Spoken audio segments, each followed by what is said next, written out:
예수님께서 빌립에게 나를 따르라라고 말씀하셨고, 또 빌립은 예수님을 이제 나다나엘이라고 하는 자기 친구에게 증거하였고요.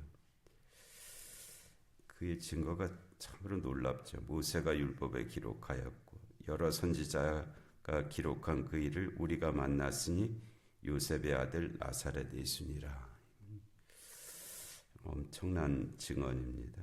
엄청난 증언. 나다나엘이 이르되 나사렛에서 무슨 선한 것이 날 수 있느냐. 이제 누구나가 그렇게 생각하고 있었던, 나다나엘만 갖고 있었던 편견이 아니고요. 일반적으로 모든 사람들이 그렇게 여기고 있었다는 거예요. 그런데 그 나사렛에서 이제 예수가 나셨죠. 그래서 빌립이 와서 보라라고 이제 그렇게 나다나엘에게 말을 하니까 이제 그 나다나엘이 이제 예수님과 빌립이 같이 있었을 것이고요. 또 다른 제자 뭐 베드로나 또는 안드레나 요한이나 또는 야고보가 있었을 가능성도 있고요. 그때 나다나엘이 이제 예수님께로 나오고 있었죠. 아마 이제 요한이 이것을 기록했기 때문에 사도 요한이 그 자리에 있었을 가능성은 더 많다고 볼 수 있어요. 나다나엘이 자기에게 오는 것을 보시고 그를 가리켜 이르시되 보라, 이는 참으로 이스라엘 사람이라 그 속에 간사한 것이 없도다. 이 앞에서는 이제 세례 요한이 예수님을 가리켜서 보라, 세상 죄를 지고 가는 하나님의 어린 양이로다. 이제 그렇게 말하는 맥락이 그런 장면이 있었잖아요. 그 장면하고 비슷하게 이번에는 이제 사람이 바뀌었죠. 사람이 바뀌고 말씀하시는 분이 이제 세례 요한이 아니라 예수님이 말씀하시고, 다가오는 자는 예수님이 아니라 나다나엘이 이제 다가오고 있었는데 그 다가오고 있는 나다나엘을 보면서 보라, 이는 참으로 이스라엘 사람이라 그 속에 간사한 것이 없도다. 이 말씀하고 51절에 하늘이 열리고 하나님의 사자들이 인자 위에 오르락내리락 하는 것을 보리라 하는 이 말씀하고 이렇게 다 우리가 이제 이 야곱이 생각나잖아요. 야곱이 그 베델에서 루스였죠. 그 베델에서 돌베개를 베고 누워 있었는데 그때 하늘이 열리고 사닥다리가 놓였고 그 끝에 하나님이 계시고 천사들이 오르락내리락하고 뭐 하는 그 장면을 말씀하신 바가 있었는데요.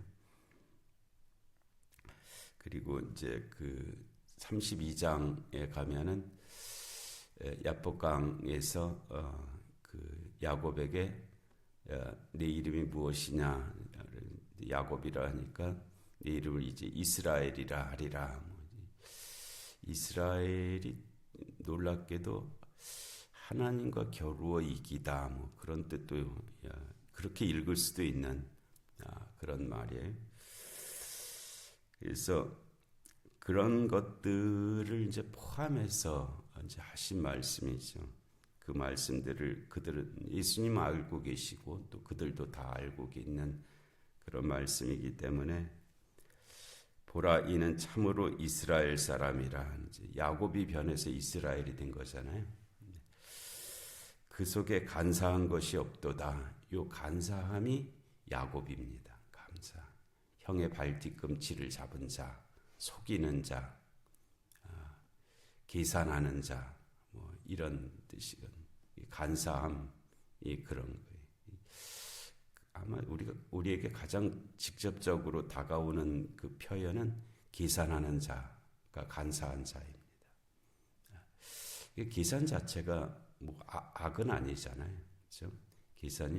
계산하는 것이 악한 것은 아닌데, 근데 그 계산을 자기에게 유리하게만 계산하는 자, 계산을 해서 시시비비를 가려갖고 줄 거는 줄고 받을 건 받고 뭐 이 값이 계산해 보니까 이게 정당하다. 임금을 주는데 계산해 보니까 이게 정당하다. 그때 계산은 간사한 것이 아니죠. 그거는 공평한 거죠. 공평한 것인데 그 계산을 자기한테만 유리하게 하는 것이 간사한 겁니다. 그래서 야곱은 그 자기한테만 유리하게 하려고 했던 그런 사람의 흔적을 가지고 있잖아요. 그것이 이제 간사함이죠. 간사함. 그래서 이 나다나엘이 예수님께로 다가오고 있었는데 그 나다나엘을 이렇게 바라보시면서 이가 참 이스라엘 사람이다. 그 속에 간사한 것이 없다 하는 그 말씀은 이제 야곱이 야복강에서 있었던 그 일들로 인해서 천사를 통해서 그의 이름이 야곱에서 이스라엘로 바뀌어진 그때를 가리켜서 하신 말씀이 그래서 그 속에 간사한 것이 없다라고 이제 그렇게 말씀하셨죠.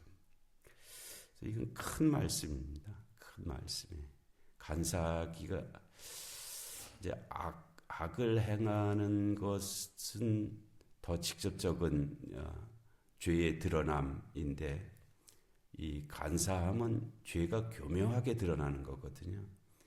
그러니까 악을 이겨내는 것보다 더 어렵죠.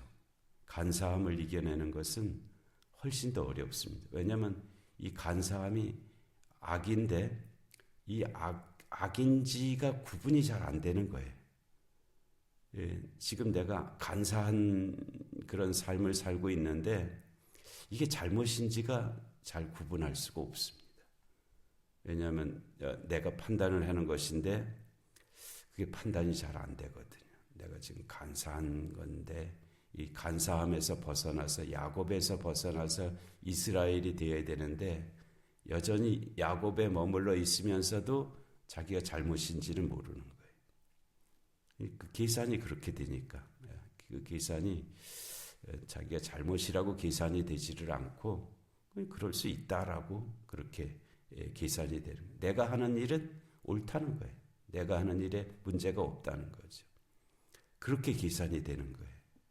그래서 이 간사함에서 벗어나기가 아주 어렵습니다. 악에서 벗어나는 것은 실제는 어떨지 모르지만 생각하건대는 좀 더 쉬울 수가 있어요. 왜냐하면 악은 분명히 잘못인지를 아니까 거기서 벗어나는 것은 자기 결단이 더 가능하거든요. 근데 간사함에서 벗어나는 것은 자기가 속고 있으니까 남을 속이지만 자기도 속고 있거든요. 내가 나를 속이고 있는데 거기에서 어떻게 벗어나겠습니까? 무슨 힘으로 벗어나겠어요? 그래서 이 간사함이 아주 어렵습니다. 남을 속이는 것뿐만 아니라 자기 자신을 속이고 있거든요. 그래서 이 간사함 참 어려운 그런데 나다나엘에게 그 속에 간사한 것이 없다라고 그렇게 말씀. 이 간사하다라는 말이 돌로스거든요. 헬라어로 돌로스, 믿기, 함정 뭐 그런 뜻에서 나온 단어인데요. 돌로스하고 비슷한 말이 둘러스라는 말이 있습니다. 둘러스. 이게 D 알파벳을 그냥 영어로 읽으면 DOLOS 돌로스인데 이 둘러스는 DOULOS U자가 하나 휩실론 U자가 하나가 더 들어가요. 발음이 돌이 아니라 듀울로 되는데 듀울러스는 종이라는 뜻입니다. 종은 속이는 자가 아니죠. 순종하는 자입니다. 말씀대로 순종하는 자가 둘러쓰고요. 속이는 자는 오만 있어요. 오 뒤에 유가 붙으면 둘러쓰고 오만 있으면은 돌로스인데, 돌로스는 이제 간사한 자, 속이는 자.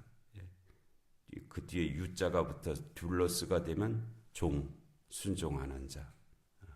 그런 뜻으로, 이게 뭐 언어적으로 가까운지는 모르겠는데 뜻으로는 그런 관계성을 가지고 있습니다. 발음도 비슷하고요. 그래서 그 속에 간사한 것이 없도다라고 그렇게 말씀하셨어요. 예수님께서 하신 말씀, 예수님께서 그렇게 말씀해 주신 거기에 이제 우리의 삶이 있어야 되겠죠. 예수님 말씀하신 그 범주에 이제 우리의 삶이 거기에 있어야 할 것입니다. 나다나엘이 그 소리를 들었어요. 듣고는 어떻게 나를 아시나이까? 라고 묻죠. 이거는 뭐 그냥 상황적인 질문입니다. 예수님께서 이는 참으로 이스라엘 사람이라 그 속에 간사한 것이 없다. 칭찬이잖아요. 굉장한 칭찬인데, 그러니까 나다나엘이 이제 듣고는 이제 거기에 대해서 어떻게 나를 아시나이까? 예수께서 대답하여 이르시되 빌립이 너를 부르기 전에 네가 무화과 나무 아래에 있을 때에 보았노라.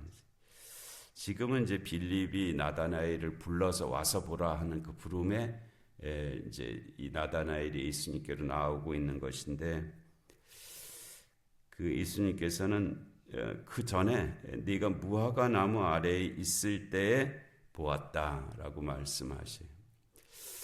이게 실제로 보신 건가 하는 것은 가능성은 열려 있다고 봐야 되겠죠. 예수님께서 나다나엘을 이 사건 이전에 보셨다 하는 가능성은 열려 있는데, 꼭 그것이 이렇게 시각적으로 물리적으로 보았다라는 것이 그렇게 중요한 말은 아닌 그런 의미로 보았다라고 하신 것입니다.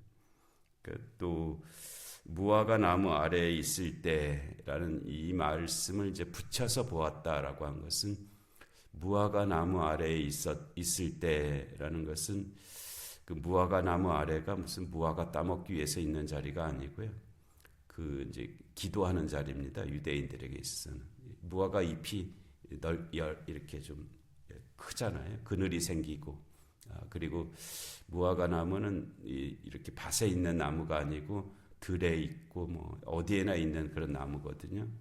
그 나무 밑에 앉아서 기도하고 경건에 훈련하고 뭐 그런 모습들이에요.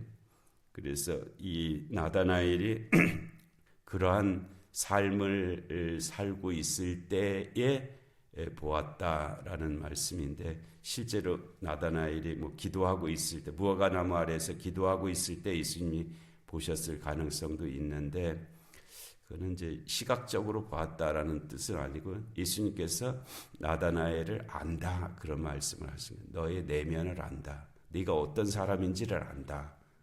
그 말씀은, 이거는 전지적인 그런 관점이죠. 보통 사람의 아는 것이 아니고요. 예수님이시기 때문에 아는 그 아는 것을 말씀을, 내가 너를 안다. 그 말씀을 하신 거예요. 나다나엘이 대답하되 랍비여 당신은 하나님의 아들이시요 당신은 이스라엘의 임금이로소이다. 사람은 자기를 아는 사람을 압니다. 그리고 자기를 알아주는 사람을 참으로 귀하게 여기죠. 나다나엘도 처음에는 뭐 이 나사렛에서 무슨 선한 것이 나겠느냐, 뭔지 이 정도 반응이었는데, 예수님께서 내가 너를 안다라고 그렇게 말씀하시자 나다나엘이 이제 거기에 이제 항복하죠. 그리고 그래서 당신은 하나님의 아들이시오 당신은 이스라엘의 임금이로소이다. 여기서 하나님의 아들이라는 것이 존재적인 그런 고백은 아니고요. 그냥 뭐 누구의 아들 뭐 하는 그런 위대함을 가리키는 뭐 긍정적인 그런 표현으로서의 하나님의 아들이란 고백을 한 것입니다. 예수께서 대답하여 이르시되 내가 너를 무화과 나무 아래에서 보았다 함으로 믿느냐? 이보다 더 큰 일도 보게 될 것이다 하면서 또 이르시되 진실로 진실로 너희에게 이르노니 하늘이 열리고 하나님의 사자들이 인자 위에 오르락 내리락 하는 것을 보리라. 이것은 거의 부활과 승천까지를 의미하시는 그런 말씀입니다. 그래서 앞으로 네가 그와 같은 일의 증인이 될 것이다 하는 그런 말씀을 하셨는데요. 주님께서 나다나엘에게 하신 이 귀한 말씀들이 또 우리의 삶에도 함께 하시는 줄로 믿습니다. 은혜로우신 하나님 아버지, 오늘 귀한 새벽을 저에게 열어주시고 주님께서 나다나엘에게 하신 말씀들을 저희들이 듣습니다. 하나님, 주님의 말씀 안에, 그 경계 안에 또 저희들의 삶이 있게 하여 주옵시고 또 저희들에게 주신 약속이 있는 그 말씀들이 되게 하여 주시옵소서. 오늘 3일 예배 가운데도 하나님 은혜를 베풀어 주옵시고 또 영육간의 공관 하나들 긍휼히 여겨 주옵시고 이 나라 이 민족 가운데 주님의 공의와 정의가 임하게 하여 주옵시고 전쟁과 기근과 질병과 재난의 땅들 가운데 주의 긍휼하심이 함께하여 주시옵소서.